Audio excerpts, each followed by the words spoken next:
नमस्कार बंधुरा मेघना कुकिंग फुडे तुम्हारे सबाइके जानाई अनेक अनेक स्वागत। चले एलाम देखो नतून आरेकटा रान्नार भिडियो निये। और आज आमी बानाबो एकदम दोकानेर मतो मुचमुचे आलू भाजा, जेटा बिये बाड़ी अनुष्ठान बाड़ी सब जायगाय गेले माने खेते देय। तो सेरकम एकटा आलू भाजा रेसिपि आज तोमादेर सामने एसे निये हाजिर हयेछि। तो तार जोन्नो देखो आमी आलू नियेछि दुटो, एरकम बड़ो साइजेर किन्तु आलू निते हबे। तो भिडियोटा किन्तु अवश्यई तोमरा प्रथम थेके शेष पर्यन्त देखबे, भालो लागले लाइक करबे। और यदि आमार परिवारे नतुन हये थाको तो अवश्यई आमार चैनेलटी सबस्क्राइब करे आमार छोट्ट परिवारेर पाशे थाकबे।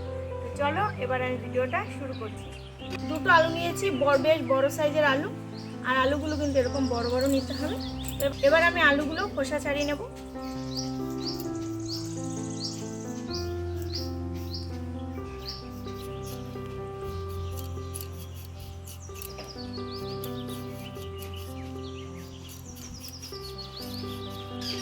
देखो आमी एक ग्रेटार निয়েছি, এই বড় দিকটা দিয়ে আমি আলুগুলো গ্রেট করে নেব। আর দেখো কেমন করে করছি, এই লম্বা ভাবে কিন্তু ধরতে হবে। দেখো আলুটা এই যে কেমন করে গ্রেট করছি, দেখো এই একবারেই ফেলতে হবে এভাবে।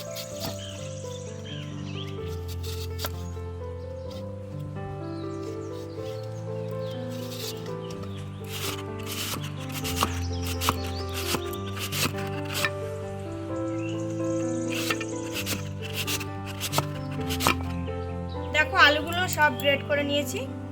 এবারে জল দিয়ে খুব ভালোভাবে ধুয়ে নিতে হবে।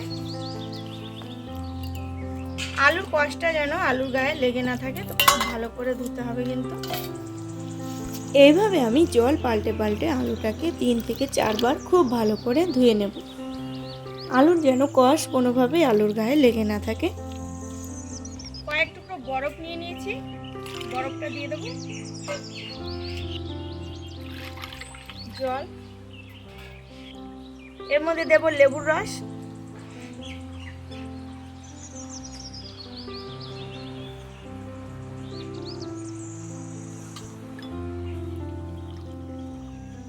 এবারে আলুগুলো আমি 10 মিনিট ভিজিয়ে রাখবো। আর যদি তোমরা এমনি নরমাল জলে ভিজিয়ে রাখো তাহলে কিন্তু 15 থেকে 20 মিনিট কিংবা আধ ঘন্টা রাখলে ভালো হবে। আর যদি ফ্রিজের একটু ঠান্ডা জলে রাখতে পারো তাহলে 10 মিনিট ভিজিয়ে রাখলেই হয়ে যাবে।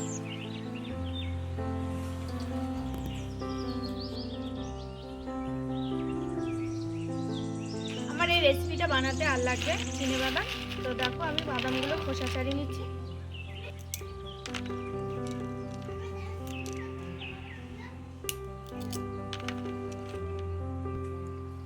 এদিকে দেখো বন্ধুরা, বাদামগুলো খোসা ছাড়াতে ছাড়াতে আমার এদিকে 10 মিনিট হয়ে গেছে।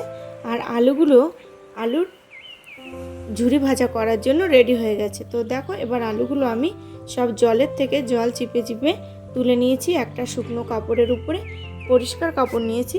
তো এই কাপড়টার উপরে তুলে নিয়ে আলুগুলো জল খুব ভালোভাবে মুছে নিতে হবে। আলুর গায়ে যেন কোনোভাবে জল লেগে না। আলুগুলো সব আমি জল একদম মুছে শুকনো করে নিয়েছি। এবার উনুনটা ধরিয়ে নেব।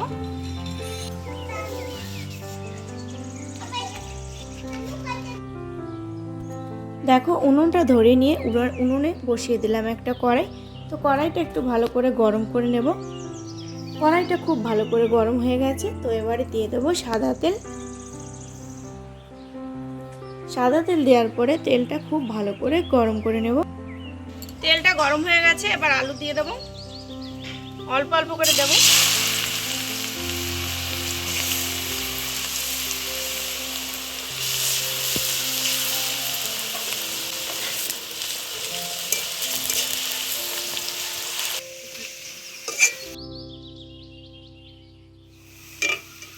আমার এই আলুগুলো ভাজা হয়ে গেছে, তো এবার তুলে নিচ্ছি।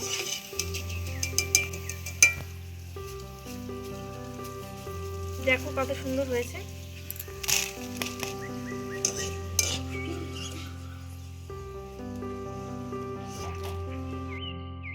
একইভাবে আমি সমস্ত আলুগুলো ভেজে নেব।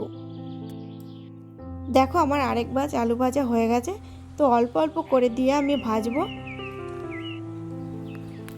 আর বন্ধুরা এই রেসিপিটা বানিয়ে কিন্তু ঘরে তোমরা 1 মাস রেখে খেতে পারো এয়ারটাইট বক্সে ভরে। প্রতিদিন আলু ভাজা দেখালাম, এবার দেখো আমি এভাবে কড়াইতে ডাইরেক্ট দিয়ে দেবো। দেখো কড়াইতে এইভাবে ডাইরেক্ট আলু দেখো গ্রেট করে দিয়েও ভেজে নিতে পারো, তাতে কোনো সমস্যা নেই, খেতে দুটো স্বাদ একই হবে। কিন্তু যেটা এইভাবে ডাইরেক্ট বানাচ্ছ সেটা গায়ে আলুর কষ থাকবে, তাই একটু লালচে ধরনের হবে। এই আলুর ঝুরি ভাজাগুলো রেডি হয়ে গেছে, এবার নামিয়ে ফেলবো। আর ডাইরেক্ট আপনারা এইভাবেও আলু ভাজতে পারেন, কিন্তু এটা একটু সময় বেশি লাগে, কারণ এটার মধ্যে আলুর কষ থাকে, তার জন্য। এটা আমি তুলে নেব।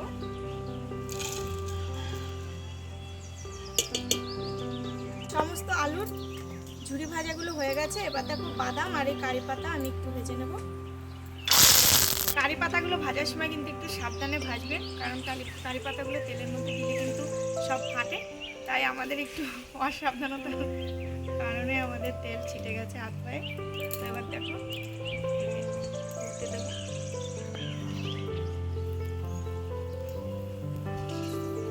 হয়ে গেছে ভাজা, তুলে নেব।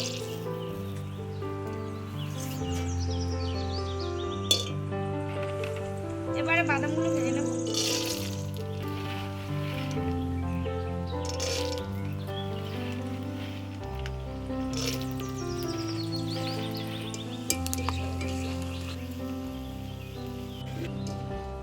বাদামগুলো সব ভাজা হয়ে গেছে, তুলে নেব।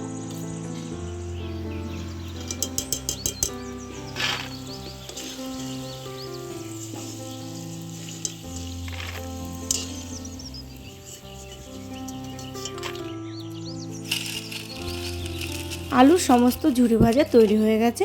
তো দেখো আমি একটা ট্রের মধ্যে ঢেলে নিয়েছি। তো আমি দু রকম পদ্ধতিতে ভেজেছি, তাই আমি দুটো আলাদা আলাদা রেখেছি।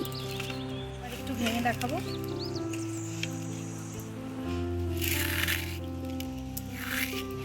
দেখো পুরো গুঁড়ো গুঁড়ো হয়ে যাচ্ছে, একদম পারফেক্ট আলু ভাজা তৈরি হয়ে গেছে। আর এটা যে আমি ডাইরেক্ট ভেজেছি, এটা একটু লাল হয়েছে, কিন্তু চেষ্টা করবে যে এইভাবে বানানোর, তাহলে খুব ভালো হবে। সময় নিয়ে করলে সব কিছুই ভালো হয়। তো এটা একটু ভেঙে দেখাই। এটাও দেখো একদম কুরকুরে হয়েছে। তো এবার আমি একটু মশলা মেশাবো, আর এই যে বাদাম ভাজা আর কারি পাতা মেশাবো।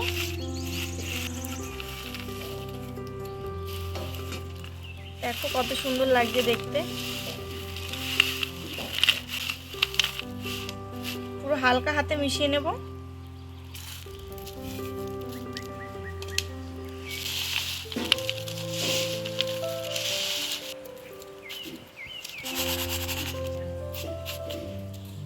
দেখো বন্ধুরা কত সুন্দর লাগছে দেখতে। তো এর মধ্যে তোমরা লবণ আর লঙ্কার গুঁড়ো দুটো মিশিয়ে খেতে পারো। এটা কিন্তু লবণ আর লঙ্কার গুঁড়ো মশলাটা মেশাতে হবে, তাহলেই টেস্টটা আরও বেশি ভালো হবে। তো আমি এখন এটা মেশাবো না, তো এইভাবেই রেখে দেবো। আর ভিডিওটা কেমন লাগলো অবশ্যই কমেন্ট করে জানিও। আর আমার ভিডিওটা ভালো লাগলে অবশ্যই কিন্তু একটা লাইক করে দিও। নতুন একটা ভিডিওতে তোমাদের সঙ্গে দেখা হচ্ছে। ততক্ষণে ভালো থেকো, সুস্থ থেকো, সুন্দর থেকো। বাই।